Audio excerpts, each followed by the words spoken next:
Hello everyone, नमस्कार। रामचरितमानस में एक खूबसूरत चौपाई है। हृदय सराहत सिय लुनाई, गुर समीप गवे दोई भाई। राम रहा सबु कौशिक न पाही, सरल सुबोध छुअत छल नाही। हृदय में सीता जी के सौंदर्य की सराहना करते हुए दोनों भाई गुरु जी के पास गए। श्री रामचंद्र जी ने विश्वामित्र से सब कुछ कह दिया, क्योंकि उनका सरल स्वभाव है, छल तो उसे छूता भी नहीं है।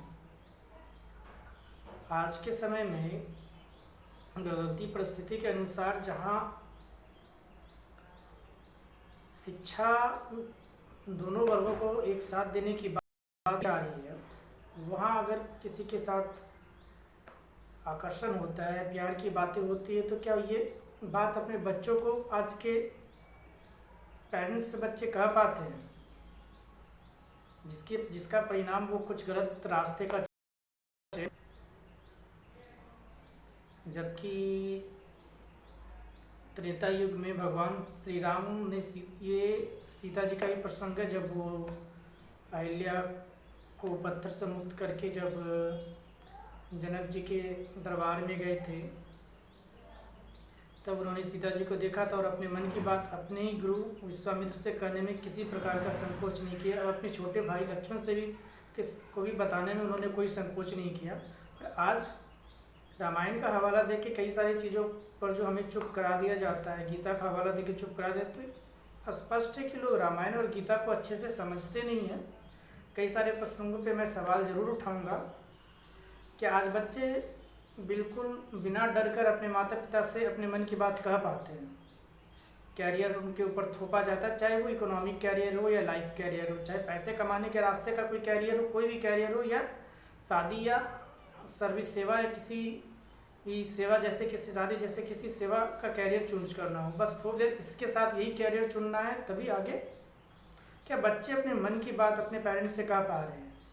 ठीक है, साथ पढ़ रहे हैं, आकर्षण हो सकता है, प्यार हो सकता है, क्या ये बात अपने पेरेंट्स से कर सकते हैं? क्या वो कह सकते हैं कि ये मेरा बॉयफ्रेंड है या गर्लफ्रेंड है?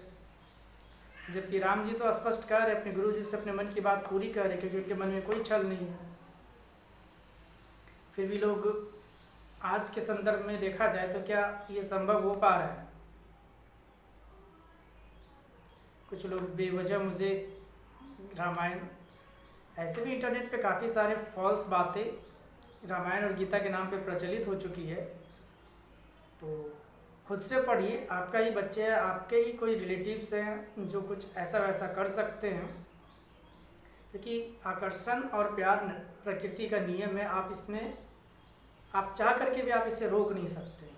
सदियों से होता आया और इसे रोकने का जो सदियों से डराकर प्रयास किया गया, ये हमेशा से गलत रहा है। लोग कुछ न कुछ इसी के चक्कर में लड़कियों को शिक्षा देने से रोक दिया गया कि लड़कियां ना शिक्षित होंगी, ना उनके बीच ऐसा कुछ होगा, और इसे फिर समाज की इज्जत, सामाजिक प्रतिष्ठा और इज्जत से भी जोड़ दिया गया कि ऐसा करने से इज्जत चली जाती है, समाज में माता पिता का प्रतिष्ठा कम हो जाता है। जब लड़का और लड़की की सोच एक जैसी हो ना, तो ज़िंदगी में सक्सेस, जीवन जीने में महारत हासिल कर ही लेते। जहाँ सोच में अंतर होगा, वहाँ बस भाग्य का चलीसा शुरू हो जाता है, और ये भी गलती माँ बाप की होती है और ठीकरा भाग्य और भगवान पर फोड़ा जाता है। तो ध्यान दीजिए, ऐसा कुछ नहीं है कि बच्चे आपसे अपने मन की बात बिना डरे कह सके। आप अपने घर का ऐसा माहौल बनाने का प्रयास कीजिए, क्योंकि हृदय में करते दोनों भाई गुरु जी के पास गए।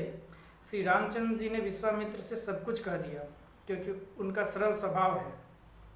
तो बच्चों को सरल स्वभाव को समझिए। किसी से प्यार होता है, किसी से अपने मन की बात करने से, कोई भी कैरियर क्यों ना, कुछ डॉक्टर ही बनना, इंजीनियर बनना है, या किसी से शादी ही करनी है, तो कहने में झिझक नहीं होना चाहिए। जब श्री राम जी को झिझक नहीं था, तो आज के बच्चों को इतनी झिझक क्यों है? आफ्टर 13, 14, आफ्टर 15, 16 के बाद बच्चे ऐसा कुछ भी कहते हैं, तो मुझे नहीं लगता है कि इस पर ज़्यादा है तो उसे कैरियर थोपना चाहिए कि इसके बाद ही ये काम करना सही है। अगर आपने अपने बच्चों को संस्कार दे दिया, तो आप उससे जिम्मेदारी भी देते चले जाइए। जब त्रेता युग में राम जी के ऊपर ऐसा कोई बैन नहीं था, तो आज हम अपने बच्चों पर बैन क्यों लगा रहे हैं?